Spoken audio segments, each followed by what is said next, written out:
بسم اللہ الرحمن الرحیم۔ جو عبادات وقت کے ساتھ خاص ہے تو انہیں عبادتوں کو چاہیے کہ انہی اوقات کے اندر ادا کیا جائے۔ اگر وقت گزر جائے اور اس کے بعد اس عبادت کو انجام دیا جائے تو وہ عبادت ادا نہیں ہوتی۔ قربانی آ رہا ہے، اس وقت میں لوگ بہت زیادہ یہ بات پوچھا کرتے ہیں کہ قربانی کے کتنے دن ہیں، 3 دن یا 4 دن؟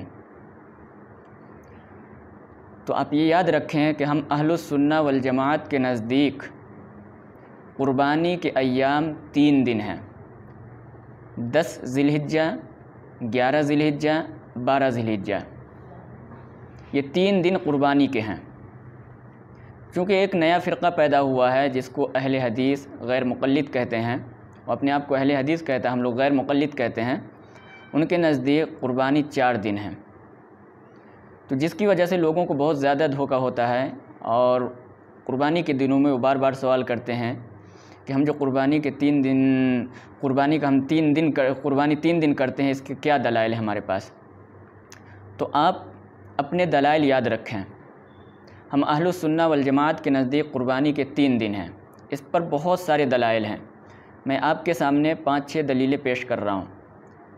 پہلی دلیل قرآن کریم میں ہے، سورہ حج کے اندر آیت نمبر 28 ہے، لِيَشْهَدُوا مَنَافِعَ لَهُمْ وَيَذْكُرُوا اسْمَ اللَّهِ فِي أَيَّامٍ مَّعْلُومَاتٍ کہ لوگوں کو چاہیے کہ وہ اپنے نفع کی جگہ پہ حاضر ہوں، وَيَذْكُرُوا اسْمَ اللَّهِ فِي أَيَّامٍ مَّعْلُومَاتٍ اور اللہ کا نام لیں مخصوص دنوں میں۔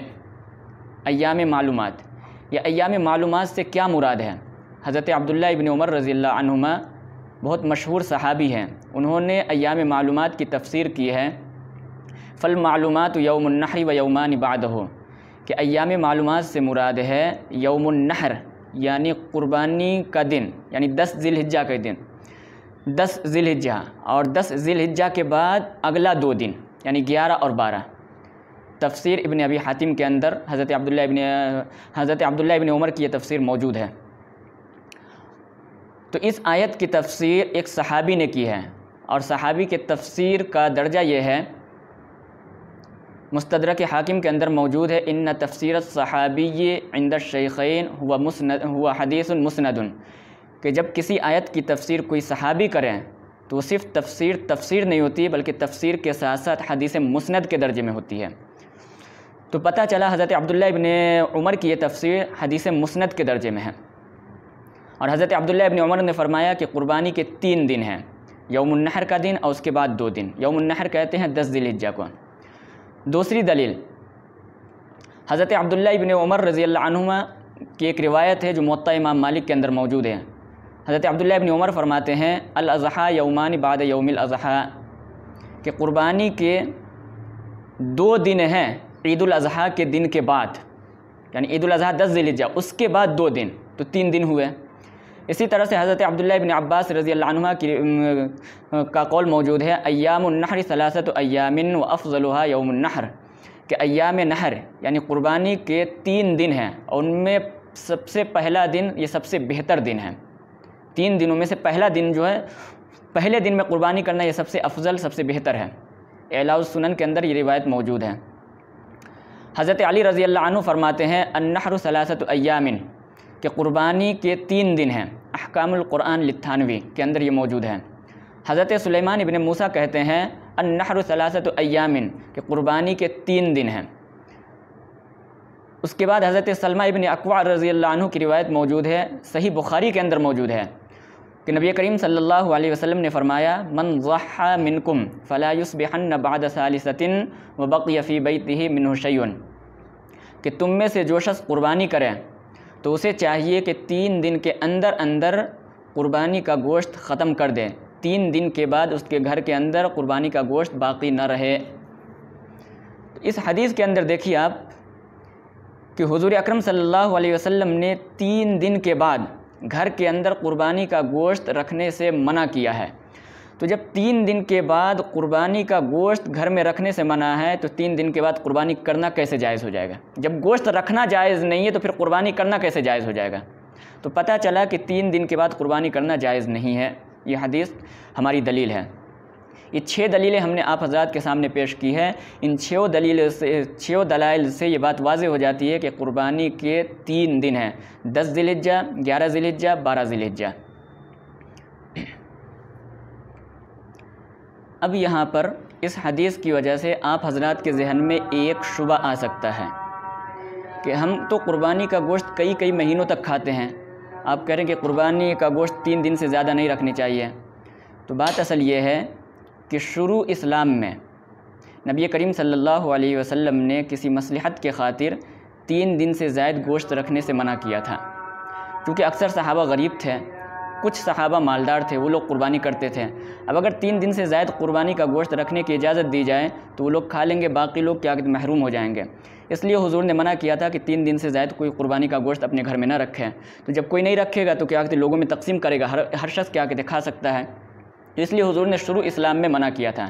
پھر بعد میں حضور اکرم صلی اللہ علیہ وسلم نے اجازت دے دی اور حضور نے فرمایا کل الاضاحی والدخر، کہ تم قربانی کا گوشت کھا بھی سکتے ہو اور جمع کر کے رکھ بھی سکتے ہو۔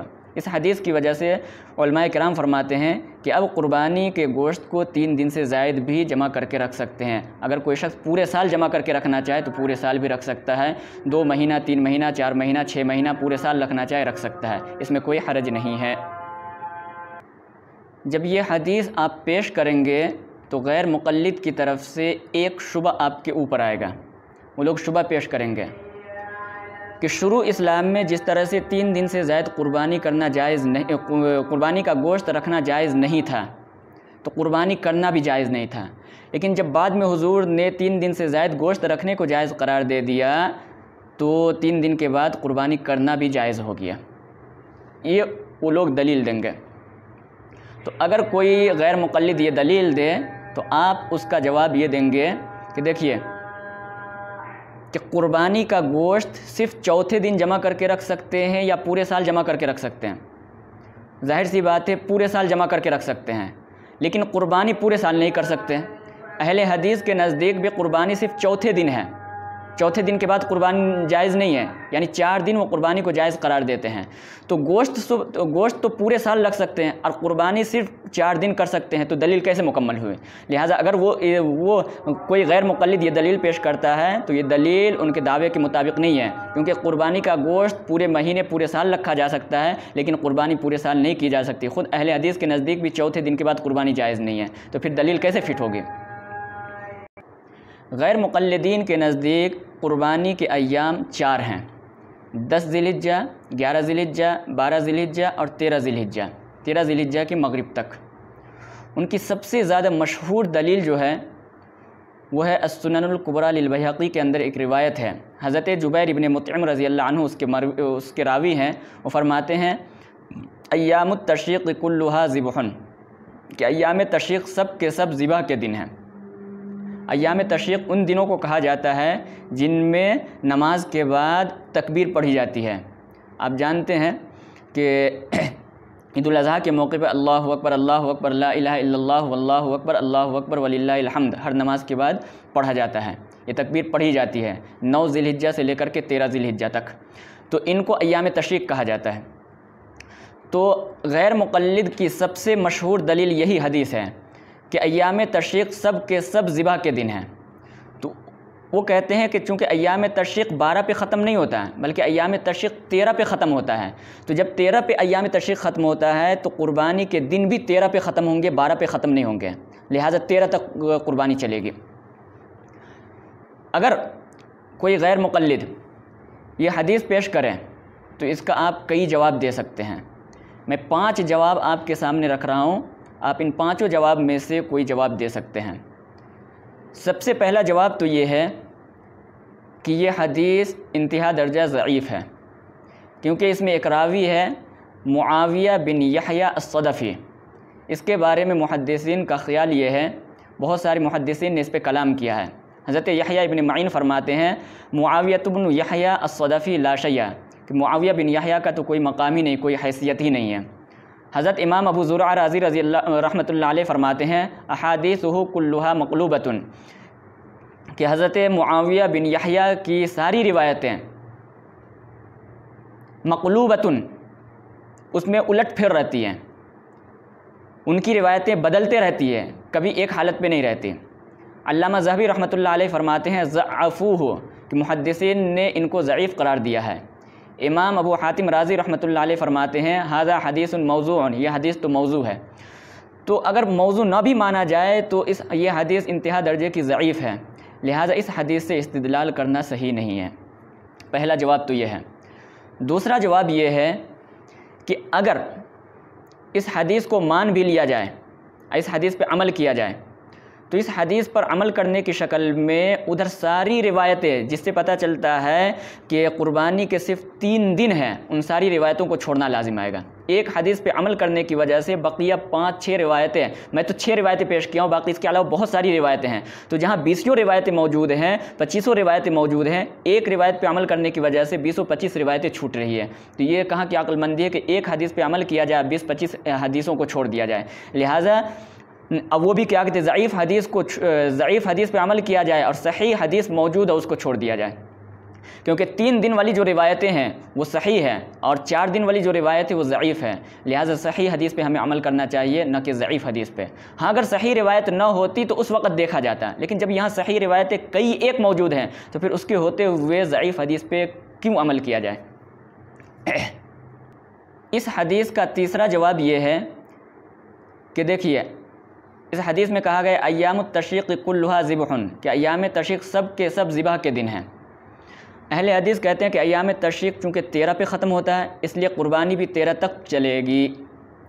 ہمارا سوال یہ ہے کہ اگر اس حدیث کو مان لیا جائے تو پھر قربانی کے 4 دن نہیں بلکہ 5 دن ہونی چاہیے۔ کیوں؟ اس لیے کہ ایام تشریق 10 سے شروع نہیں ہوتا بلکہ 9 تاریخ سے شروع ہوتا ہے، 9 ذی الحجہ کی فجر سے شروع ہوتا ہے، 9، 10، 11، 12، 13 پہ جا کر کے ختم ہوتا ہے۔ تو اگر ایام تشریق سب کے سب ذبح کے دن ہیں، یعنی قربانی کے دن ہیں، تو پھر قربانی 4 دن نہیں بلکہ 5 دن ہونی چاہیے، اور 10 ذی الحجہ سے شروع نہیں ہونی چاہیے بلکہ 9 ہی ذی الحجہ سے شروع ہونی چاہیے۔ حالانکہ اہل حدیث غیر مقلد بھی 9 ذی الحجہ کو قربانی کرنے کے قائل نہیں ہے، وہ لوگ بھی 9 ذی الحجہ کو قربانی نہیں کرتے ہیں، ناجائز کہتے ہیں۔ تو پتہ چلا کہ اس حدیث سے استدلال کرنا صحیح نہیں ہے۔ کچھ غیر مقلد یہاں پہ یہ جواب دے کر کے آگے بڑھ جاتے ہیں کہ دیکھیے اس حدیث کا تقاضا تو یہی ہے کہ قربانی 5 دن ہونی چاہیے، 9 سے شروع ہونی چاہیے اور 13 پہ ختم ہونی چاہیے، لیکن ہم 9 کو قربانی امت کی اجماع کی وجہ سے نہیں کرتے، یعنی امت کا اجماع ہے کہ 9 ذی الحجہ کو قربانی کرنا جائز نہیں ہے، لہٰذا ہم نے اجماع امت کی وجہ سے 9 ذی الحجہ کو قربانی کو ناجائز کہا ہے۔ تو ہم یہ جواب دیتے ہیں کہ جس اجماع امت کی وجہ سے آپ نے 9 ذی الحجہ کی قربانی کو ناجائز کہا ہے، اسی اجماع کی وجہ سے ہم 13 ذی الحجہ کی قربانی کو ناجائز کہتے ہیں۔ جیسے 9 ذی الحجہ قربانی کا دن نہیں ہے، اسی طرح سے 13 ذی الحجہ بھی قربانی کا دن نہیں ہے، دونوں پہ امت کا اجماع ہے، تو آپ نے ایک اجماع کو لیا، دوسرا اجماع کو کیوں چھوڑ دیا؟ اس حدیث کا چوتھا جواب یہ ہے کہ آپ غیر مقلد سے پوچھئے کہ 13 ذی الحجہ کو قربانی کا وقت آپ کے یہاں کب ختم ہوتا ہے؟ وہ کہیں گے کہ مغرب کے ٹائم۔ تو آپ ان سے پوچھئے کہ 13 ذی الحجہ کو عصر کی نماز کے بعد مغرب سے پہلے اگر کوئی شخص قربانی دے تو اس کی قربانی صحیح ہے یا نہیں، جائز ہے یا نہیں؟ اگر وہ لوگ کہتے ہیں کہ ہاں قربانی جائز ہے، تو ہمارا سوال یہ ہے کہ اگر عصر کے بعد یعنی 13 ذی الحجہ کو عصر کے بعد بھی قربانی جائز ہے تو کیسے جائز ہوگا؟ کیونکہ ایام تشریق تو 13 ذی الحجہ کو عصر کے ٹائم میں ختم ہو چکا ہے، عصر کے بعد ایام تشریق کا وقت ہی نہیں رہا، پھر قربانی کیسے جائز ہو گئی؟ پھر آپ 13 ذی الحجہ کی مغرب تک ایام تشریق ثابت کریں، اور آپ ثابت نہیں کر سکتے، آپ بھی کہتے ہیں کہ ایام تشریق عصر پہ ختم ہو جاتی ہے، تو جب ایام تشریق عصر پہ ختم ہو گیا تو قربانی عصر کے بعد کیسے جائز ہو گئی؟ لہٰذا جب تک آپ ایام تشریق مغرب تک ثابت نہیں کر سکتے اس وقت تک آپ کا مسئلہ ثابت نہیں ہوگا۔ دوسری بات یہ ہے کہ اور اگر کیا کہتے ہیں، آپ کہتے ہیں کہ عصر کے بعد قربانی جائز نہیں ہے، تو پھر آپ کی کتابوں میں یہ کیوں لکھا ہے کہ مغرب تک قربانی جائز ہے، 13 ذی الحجہ کی مغرب تک قربانی کر سکتے ہیں؟ تو یا تو آپ اپنا مسئلہ بدلیں یا پھر ایام تشریق 13 ذی الحجہ کی مغرب تک ثابت کریں، ورنہ آپ کا مسئلہ ثابت نہیں ہو سکتا۔ پانچواں جواب یہ یاد رکھیں کہ خود اہل حدیث کے اندر بہت سارے علماء کرام گزرے ہیں جو 4 دن نہیں بلکہ 3 دن قربانی کے قائل ہیں۔ ان کے ایک عالم گزرے ہیں زبیر علی زئی، اہل حدیث کے نزدیک ان کا بہت بڑا مقام ہے، تحقیق کے اعلیٰ مقام پہ یہ فائز ہیں۔ وہ کہتے ہیں کہ میری تحقیق یہ ہے کہ قربانی کے 4 دن نہیں بلکہ 3 دن ہیں۔ تو یہ 5 جواب ہے اس حدیث کے، لہٰذا میرے دوستوں اور میرے بھائیوں، اگر کوئی اس حدیث کو پیش کرے تو یہ 5 جواب میں سے کوئی جواب آپ دیجئے۔ خلاصہ کلام میں یہ پیش کرنا چاہتا ہوں کہ ہمارے نزدیک یعنی اہل السنہ والجماعت کے نزدیک قربانی کے 3 دن ہیں، 10 ذی الحجہ، 11 ذی الحجہ، 12 ذی الحجہ۔ 12 ذی الحجہ کے غروب تک قربانی کا وقت رہتا ہے، اس کے بعد قربانی کا وقت ختم ہو جاتا ہے۔ اس کے بعد اگر کوئی شخص قربانی کرتا ہے تو جائز نہیں ہے، اس کی قربانی ادا نہیں ہوگی۔ اللہ تعالیٰ سے دعا ہے کہ اللہ تعالیٰ ہم ان باتوں پہ عمل کرنے کی توفیق نصیب فرمائے۔ وما علینا الا البلاغ۔ اور ہمارے چینل سے جڑنے کے لیے شفا آن لائن کو ضرور سبسکرائب کیجیے۔